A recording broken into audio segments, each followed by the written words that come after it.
6월은 첫 번째로는 우리 환경을 강조하고 자연을 잘 지키는 사명을 깨닫는 달이고요. 또 한 가지는 선교에 대해서 더욱 관심을 갖고 제대로 이해하는 데 힘쓰는 달이기도 하고요. 또 한 가지 6월은 애국의 달입니다. 나라를 사랑하는 마음을 우리 성도로서 어떻게 가질 것인가 생각하며 다짐하는 달이기도 합니다. 오늘 말씀의 주제는 나라 사랑입니다.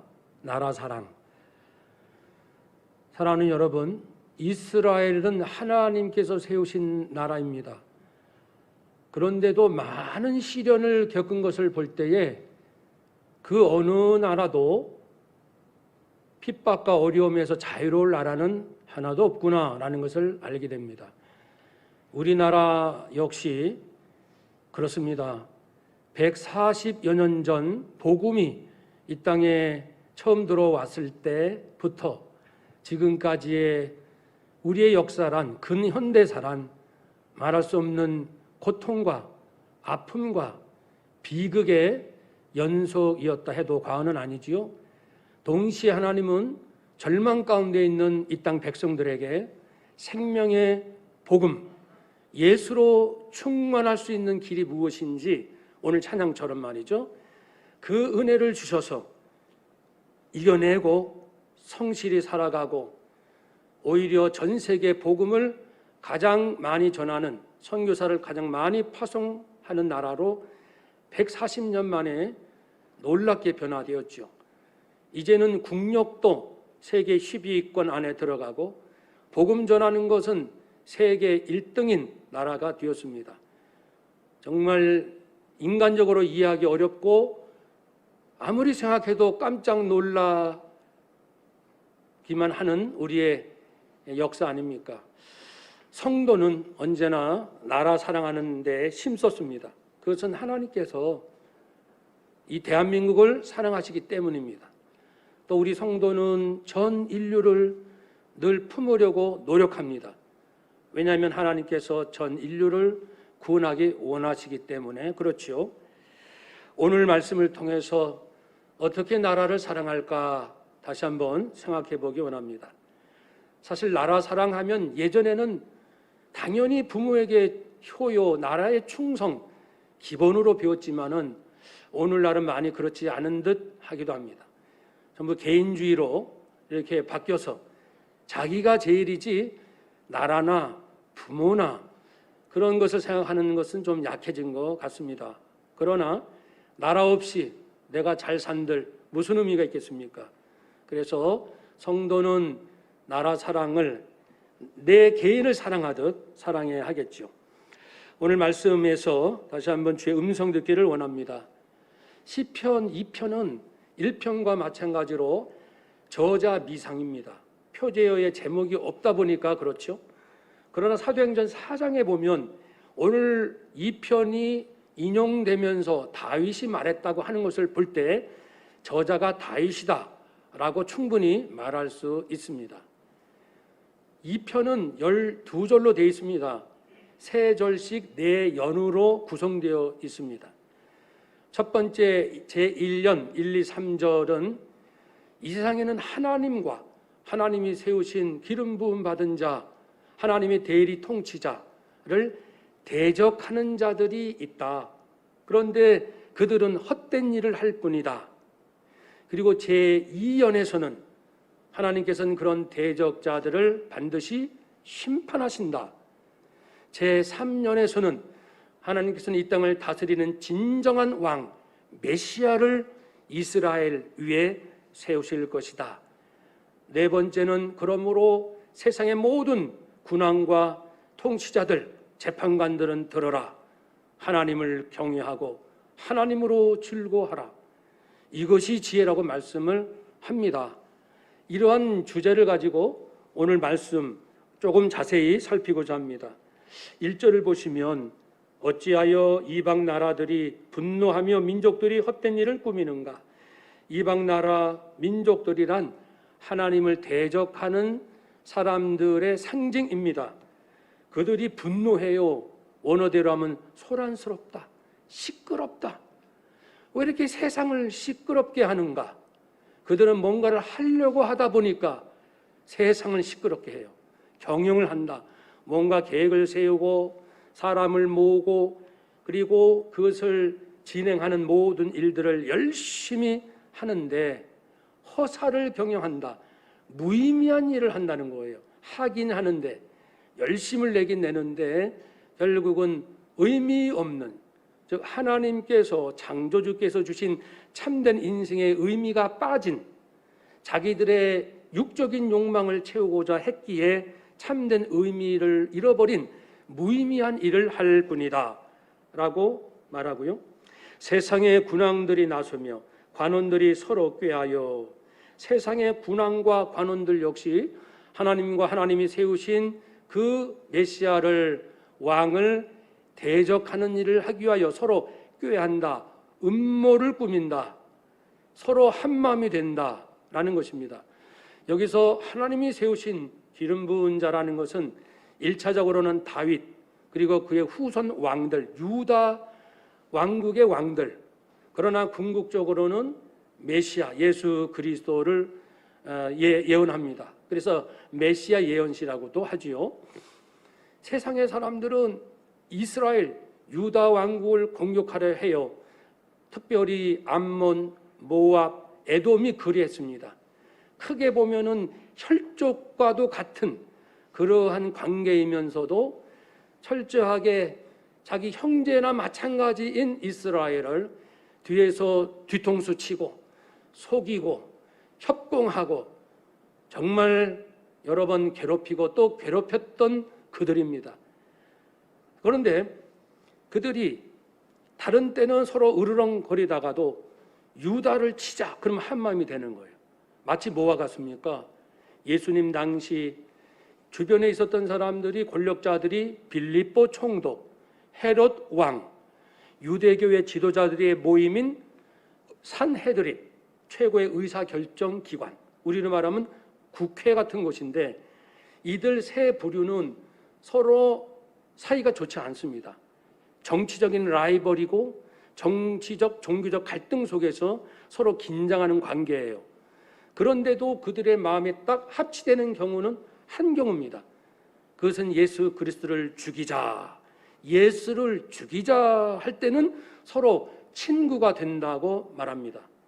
그래서 이 세상에는 하나님을 대적하는 자들은 자기들끼리 서로 으르렁거리는 것 같아도 하나님과 맞서 싸울 때는 하나가 되는 모습들을 우리는 역사 속에서도 계속 확인하고 있습니다.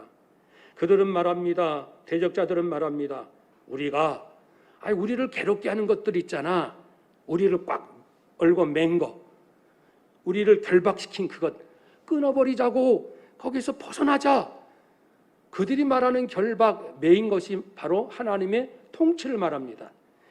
시편 1편으로 하면은 여호와의 율법이고요, 하나님의 말씀이고 계획이고 섭리고 하나님의 약속이고, 이 하나님의 통치를 거부하는 거예요.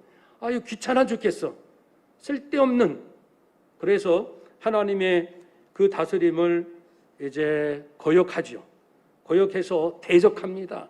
그리고 자기들 뜻대로 마음껏 할 수 있다라고 언제나 큰 소리를 칩니다. 역사에 보더라도 로마 제국 때 초대 기독교가 10대 큰 박해를 받았습니다. 네로 황제로부터 시작했죠. 2대 박해, 3대 박해, 마지막 10대 박해까지 말입니다. 10대 박해 때는 디오클레티안 황제인데 가장 악랄했어요.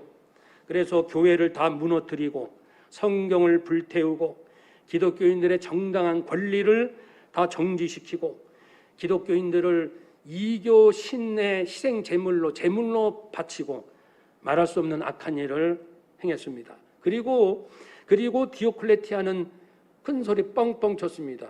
이제 이 땅에서 기독교는 완전히 말살되었다.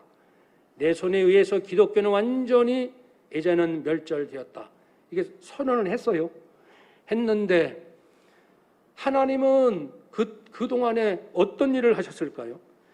그런 악한 자들이 헛된 일을 꾸밀 때 4절에 하늘에 계신 이가 웃으시며 주께서 그들을 비웃으시리로다. 허허허. 그들이 하는 일을 하나님은 다 보고 계시면서 웃으십니다. 비웃으십니다.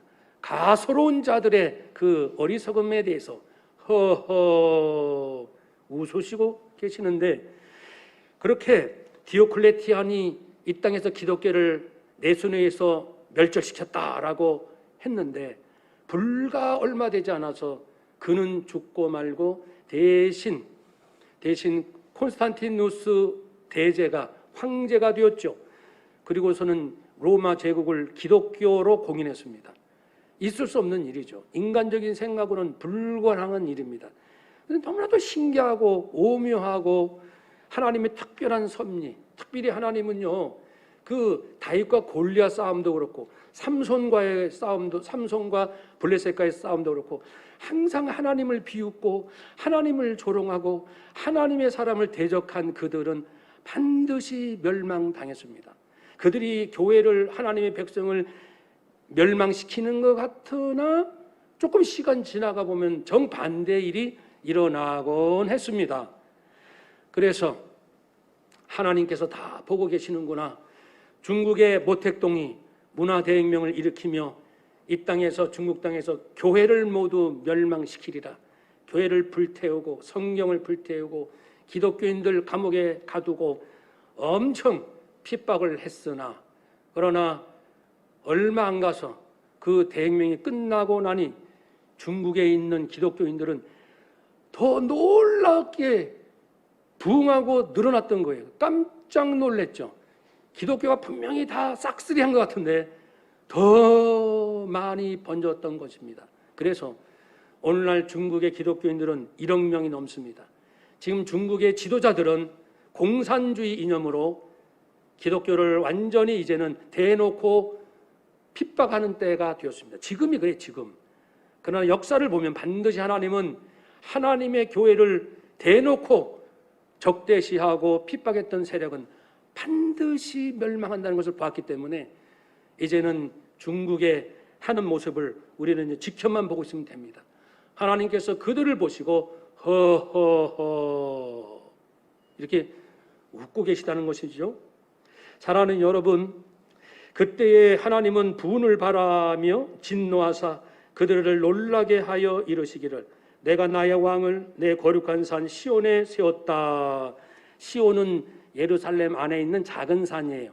원래는 서남쪽인데 지금은 동남쪽이라고 말하는데 그건 별로 중요하지 않아요. 예루살렘 안에 있는 시온산, 시온 그러면 예루살렘, 또 이스라엘 백성을 의미하죠.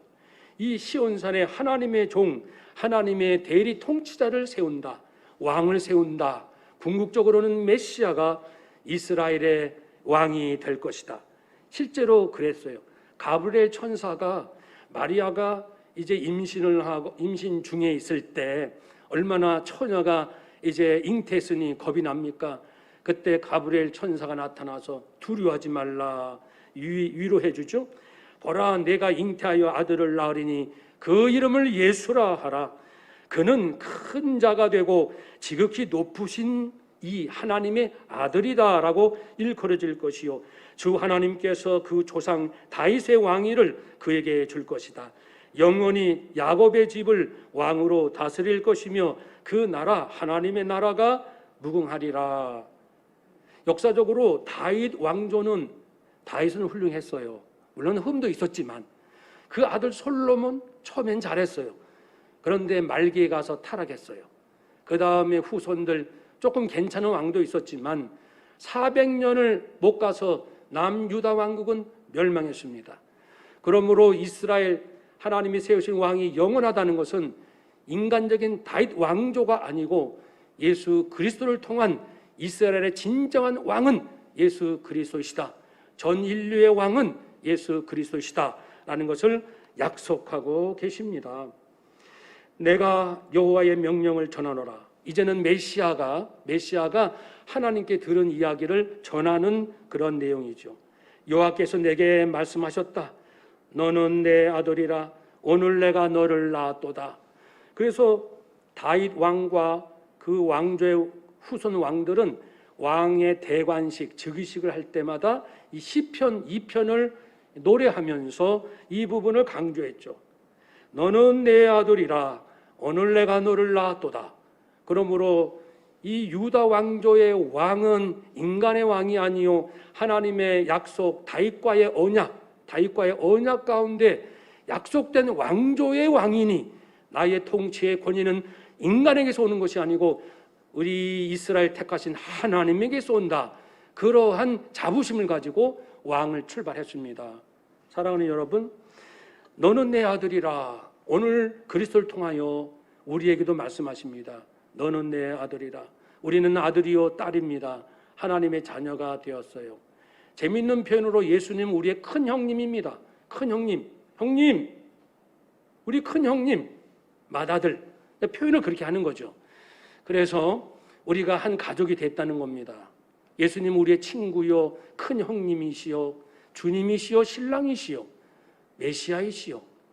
그러므로 이제 우리는 하나님의 자녀로서 그리스도의 제자로서 이 세상을 통치하는 대리 통치자가 됩니다.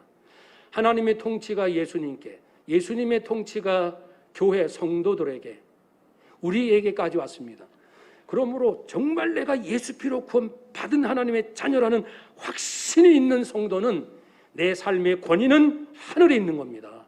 비록 내가 여전히 죄와 허물이 있긴 있지만 언제 우리가 거룩해서 나 거룩한 자요 이렇게 말할 자가 누가 있나요?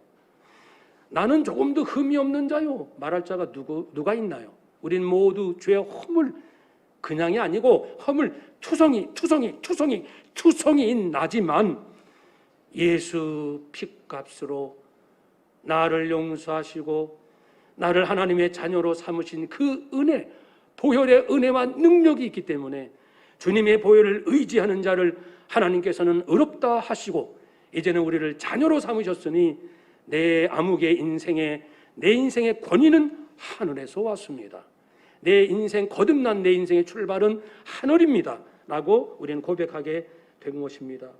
내게 구하라 메시아야, 하나님의 대리 통치자요, 하나님께 구하라. 하나님께서 이방 나라 소유를 땅 끝까지 주시겠다고 했습니다. 그러므로 예수님은 하나님의 모든 권세를, 하늘 땅 모든 권세를 받으셨고, 예수님은 누가복음 22장에처럼 그 권세를 우리 성도에게 주신다고 했습니다. 그런데 우리는 또 나는 죄와 허물 투성인데 그렇게 하면은 주님과의 교제가 되지 않습니다. 그런 언제나 나의 허물을 늘 깨닫고 겸손히 고백하고 조심하되 내가 새로워진 내 속사람이 거듭난 것은 예수 핏값이니 나를 부르시는 하나님 앞에 충분히 감사하고 충분히 찬양을 드리며 세상의 빛이라 말씀하셨으니 나를 통해서 하나님께서 그런 세상의 하늘의 예수님의 빛을 나를 통해서 보내실 것을 믿고 살아가는 겁니다. 또 허물이 있죠. 그러나 다시 믿고 주님, 제가 이런 죄와 허물이 있습니다만은 그리스도의 피값으로 저를 이미 정결케 주신 것을 믿습니다. 저는 여전히 죄와 허물이 있긴 있지만 그러나 말씀과 성령의 권능으로 저를 사로잡아 주셔서 주님이 원하시는데 내 인생을 사용하여 주시옵소서. 내 인생을, 내 가정을, 우리 당산동교회 한국교회를 사용하여 주시옵소서. 하나님의 약속을 믿고 선포하는 이 담대한 외침은 내 인생을 변화시키는 거예요. 마귀는 계속 그러죠. 네가 그 숨겨놓은 죄의 허물 내가 아는데 네가 그러고도 목사냐, 네가 그러고도 장로냐, 계속해서 비아냥거리고 그리고 그리스도의 핏값의 그 위대한 능력을 무력화시키는 것이 사탄이 하는 일이죠. 하나님께서 예수님 메시아를 세우셨고 예수님께 하늘 땅 모든 권세를 주셨고 이 땅의 모든 것은 주님의 것이라 말씀하셨습니다. 주님은 우리를 그리스도의 이름으로 아무 조건 없이 부르셔서 주님을 의지하는 자, 믿고 입으로 시인하고 그리고 주님 그 말씀에 순종하기 진정 원하는 자, 하나님께서 쓰시는 하늘나라 통로가 되는 거죠. 마지막 때 예수님은 철장으로 그 대적자들을 깨뜨리십니다. 질그릇같이 부수십니다. 네, 질그릇 우리가 힘이 센 사람은 이 질그릇은 주먹으로 쳐도 깨질 수 있고 망치로 깨면 바삭 바로 깨집니다. 지금 큰 소리치고 권력이 있다, 뭐가 있다는 사람들, 그들의 죗값을 살짝 숨기고 자기들이 굉장한 사람처럼 스스로 의로움에 사로잡혀서 이제는 큰 소리치고는 있을지라도 마지막 주님 재림하실 때 그들의 악함이 여지없이 다 드러나고, 그런데 그 죄의 허물 피값으로, 예수 피값으로만 가려지는데 예수님을 믿지 아니하니, 의지하지 아니하니 그들이 감춰진들 없어지겠습니까? 그 악하고 그 넘치는 죄악들이 주님께서 다 드러내신다는 겁니다. 그래서 질그릇같이 다 부수신다고 말씀하십니다. 살 길은 무엇입니까? 요한계시록 7장 14절에 이런 말씀이 있습니다. 환난 날에 성령의 인치심을 받은 자 14만 4천 명에 대하여 말하기를, 환상 중에 사도 요한과 장로 한 사람이 대화하는 내용에 이런 내용이 나옵니다. 장로 중 한 사람이 사도 요한에게 응답하여 내게 말하되, 이 흰 옷 입은 14만 4천 명이 누구니? 어디서 왔니? 내게 말하기를, 내 주여 당신이 아나이다 하니, 그가 나에게, 그 장로가 사도 요한에게 말합니다. 이 인치심을 받은 14만 4천 명은 큰 환난을 겪으며 나오는 자들인데 그들은 모두 어린 양의 피에, 예수의 피값에 자기 옷을 씻어서 희하였다. 더 이상 정죄받지, 대적받지 않을, 고발당하지 않을, 하나님 앞에 의롭다 인정받은 그 거룩한 심령으로 거듭난 자 14만 4천 명이다 말씀했습니다. 그러니 그때 되면 다 이제는 들통납니다. 정말 예수님의 그 생명 피값, 예수피, 예수 생명을 의지하여 자신이 구원받은 그러한 자인가, 그렇지 않은 자인가가 구별되는 그날이 온다고 했습니다. 그러므로 어떻게 하면 좋을까요? 방법은 단 한 가지, 10절에 있습니다. 그런즉 세상의 군왕과 재판관들아, 세상의 권력을 자랑하는 자들아, 너희는 지혜를 얻어라, 교훈을 받아라. 그게 뭐예요? 지혜와 교훈? 11절이죠. 11절 우리 함께 읽어봅시다. 이 한 절이 오늘 말씀의 주제 말씀이에요. 11절, 여호와를 경외함으로 섬기고 떨며 즐거워할지어다. 아멘. 자, 그럼 세상 재판관 권력자들 이것저것 자랑하는 너희들 잘 들어라. 살 길은 단 한 가지, 여호와를 경외하고 두렵고 떨림으로 섬기라. 하나님을 두려워할 줄 아는 자 세상이 두렵지 않아요. 우리도 경험해요. 하나님을 두려워할 줄 모르는 자는 사람도 두렵고, 직장도, 자식도 두렵고, 부모도 두렵고, 배우자도 두렵고, 여기 가도 두렵고, 저기 가도 두렵고. 하나님을 두려워할 줄 모르는 사람은 어디 가나 두려워요. 근데 신기하게 내가 진실을 다해서 하나님을 경외하고 두려워할 줄 알면, 즉 하나님과의 관계가 올바르게 세워지면 하나님께서 우리에게 담대함과 평안을 주시기 때문에 그 이해 이상, 하나님 이해 그 어떤 것도 두렵지 않은 에스더처럼 죽으면 죽으리라 라고 고백을 할 수 있고, 사도 바울처럼 그리스도를 아는 것 외에는 다 배설물로 나는 버렸다 라고 선언할 수 있는 거죠. 그런 정말 주님 두려울 줄 아는 자는 이 세상에 놀랍게도 두려운 것이 다 사라져요. 담대하게 됩니다. 또 한 가지는 하나님으로 즐거워하라.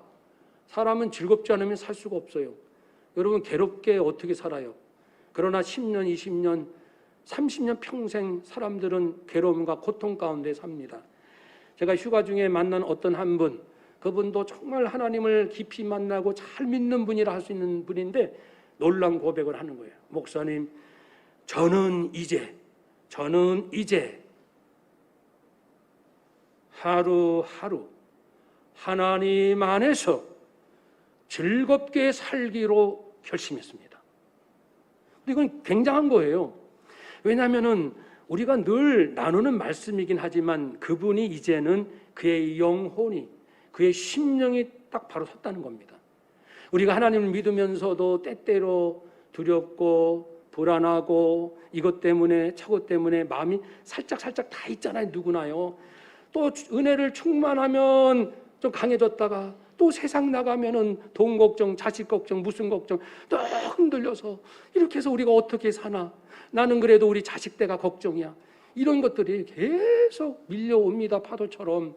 그런데 이제 그분은 진짜 산전수전 다 겪고 수십 년의 신앙생활 끝에 드디어 심령이 하나님 주님으로 만족하겠습니다. 이 결단이 된 거예요. 주님으로 만족하며 살겠습니다. 그러니 하루하루 천국이요, 하루하루 기쁨이요, 하루하루 주님과 함께 즐거움입니다. 그분 얼굴이 확 살아있는 걸 볼 수 있어요. 제가 틈틈이 그분 얼굴을 봐왔기 때문에 확 살아가지고 기쁨으로 충만해서 그건 일순간의 감정이 아니에요. 얼마나 영적으로 수많은 세월들 씨름했는지 삶이 힘들고 어려웠기 때문에 그러다 이제는 진짜 좀 잘 되겠지 하는 미련마저도 다 버리는, 이제 좀 하면 좀 살만한 날이 오겠지, 이렇게 하면 뭔가 좀 빚 좀 갚겠지, 이렇게 하면 나도 좀 이제 편안하게 살겠지, 이런 기대를 가지고 좀 더 노력하지, 아니 이런 모든 것을 다 주님 앞에 완전히 내어 맡기고 살든지 죽든지 주님으로 감사, 이게 되는 거예요. 딱 그 선포하는데 영적인 아우라라고 그러죠. 아우라. 그 사람 아우라가 느껴진다. 아우라가 느껴지는 거예요. 이게 이제 진짜 충만해서 선포가 되는 거예요. 결단이 됐기 때문에. 우리도 마찬가지예요. 사람들이 정말 하나님과의 관계에서 하나님을 두려워할 줄 알 때는 알아야 되고 하나님으로 만족하고 즐거워할 수 있어야 되는데 둘 다 안 되면 죽도 밥도 안 되는 인생입니다. 하나님을 두려워할 줄 모르니 온갖 것이 두렵고 하나님으로 즐거워할 줄 모르니까 뭘 해도 만족이 안 되고 마음이 늘 허전하고, 그러면 마음이 담대하고 평안하고 또 하나는 만족과 즐거움이 있어야 사실 사람들 대할 때 너그럽게 대하고 그 사람을 위해서 대하고 인내하게 되고 성령의 9가지 열매가 저절로 따라옵니다. 근데 이 두 가지 마음이 안 되면은 여전히 여기가 더 두렵고 불안하고, 그리고 뭘 해도 마음이 만족이 안 되고 채워지지 않는 허전한 마음으로 삽니다. 그러면 우리가 상담이나 심리학 공부해서 알지만 그 가족 안에 많은 인간관계 갈등, 가족 간의 갈등, 친척 간의 갈등, 성도 간의 또는 누구와의 이 갈등이 다 어디서 나옵니까? 딱 두 가지, 정확히 그거예요. 마음에 참된 담대함과 평안이 있느냐, 또 하나는 당신은 언제나 즐거워하고 그리고 만족할 수 있느냐. 요거 두 가지입니다. 이 두 가지 뭔가에 문제가 생기면 마음이 편치 못하고 불안하니까 뭐죠? 자기 방어를 하고 자기를 지키려는 보호 아래 여러 가지 행동을 하잖아요. 그래서 언행에 서로 상처를 주고받고 서로 상처 주고 상처받고 끊임없이 그렇게 삽니다. 남편과 아내 사이에도 부모와 자식 간에도 형제지 간에도 상처 주고 상처받고. 왜 그렇습니까? 오직 하나님은 말씀하셨습니다. 예수 그리스도의 피값으로 거듭나고 이제는 하나님과의 관계에서 온전히 하나님을 두려워 경외할 줄 알고 주님 내게 주신 영생으로 즐겁고 만족할 줄 아는 그 심령, 아까 그 집사님의 딱 고백처럼, 목사님, 저는 이제 하루하루 하나님 안에서 기쁘고 춤추며 즐겁게 살기로 결심했습니다. 나라를 사랑한다는 게 뭘까요? 지금 우리나라에서 생기는 여러 가지 정치, 경제, 문화 모든 그 곳곳에 보면 한편에서는 성실하고 진실하고 열심히 하는 사람들이 있어요. 그들의 노력으로 발전하고 애를 씁니다. 그런데 꼭 문제를 일으키는 사람들 가만히 깊이 들어가 보면 거기에 탐욕과 그리고 거짓과 그리고 자기 것을 그냥 더 많이 가지려는 그 잘못된 욕심들이 꼭 구석구석 다 박혀 있는 거예요. 그거 없이는 못 살겠다 이거죠. 어떻게 해서라도 부정부패 불문하고 좌우지간에 기회만 있으면 그러한 일들을 행하다 보니까 다른 사람, 멀쩡한 사람도 피해주게 되죠. 아무래도 내가 잘못된 방법으로 뭔가 얻으려 하면 누군가는 피해 보게 돼 있지 않습니까? 그러니까 이렇게 우리나라 잘하면 정말 좋을 텐데 잘못된 모습을 보면 마음 아픈 것이 모든 사회 구석구석에 이렇게 불안하고 그리고 두렵고 마음이 참된 즐거움과 만족이 없기 때문에 그걸 어떻게라도 채우고 막고 보호하려고 이 모양 저 모양으로 악들이 막 튀어나옵니다. 그래가지고 괜찮은 나라 같은데 왜 이렇게 살기 힘든 나라인가? 나라를 사랑한다는 것은 예수 그리스도 그분에게 소망이 있습니다.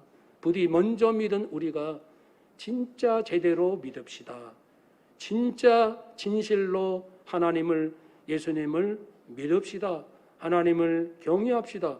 내가 영원한 생명 얻은 곳에 매일같이 눈물을 펑펑 쏟을 만큼 기뻐할 수 있는 믿음으로 삽시다. 그런 내가 어떻게 다른 사람의 것을 이렇게 불의하게 뺐나요? 어떻게 다른 사람에게 상처를 주나요? 어떻게 다른 사람에게 험담을 하나요? 그렇게 해도 못합니다. 나라를 정말 사랑한다는 것, 진짜 대한민국이 전 세계에서 존경받는 나라가 된다는 것, 먼저 믿은 성도들이 이렇게 하나님을 경외하면서도 하나님으로 즐거워할 줄 아는 이 영적 지혜가 충만하고 그렇게 살아갈 때 우리가 달라지면 나라도 달라지는 거예요. 하나님은 예수 그리스도를 통하여 그리고 교회를 통하여 성도를 통하여 역사를 통치하시거든요. 그러니까 우리 한 사람이 굉장히 중요합니다. 내가 하나님 잘 믿으면 나라가 그만큼 잘 돼요. 5천만 중에 한 명은 별거 아닌 것 같지만 내가 정말 하나님을 잘 섬기고 하나님으로 즐거워할 줄 알면 그만큼 우리나라는 좋아지는 거예요. 우리 국민들은 좋은 세상 사는 거예요.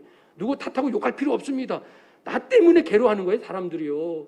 나의 그 만족하지 못하는, 나의 그 불안한 마음 때문에 가까이 있는 가족, 조금 멀게는 이웃들이 나 때문에 피곤한 거예요. 나 때문에 힘들게 사는 거예요. 그러니 나라 사랑하는 마음, 나부터 주님 안에서 다시금 새로워지는 우리의 삶을 결단해야 합니다. 우리 달라지고 교회 달라지고 한국교회 달라지고 백성들이 달라지고 전 세계에서 마지막 때 귀하게 쓰임받는 대한민국 한국교회 그렇게 될 줄로 믿습니다. 그리 되시기를 주의 이름으로 축복합니다. 아멘. 기도하겠습니다.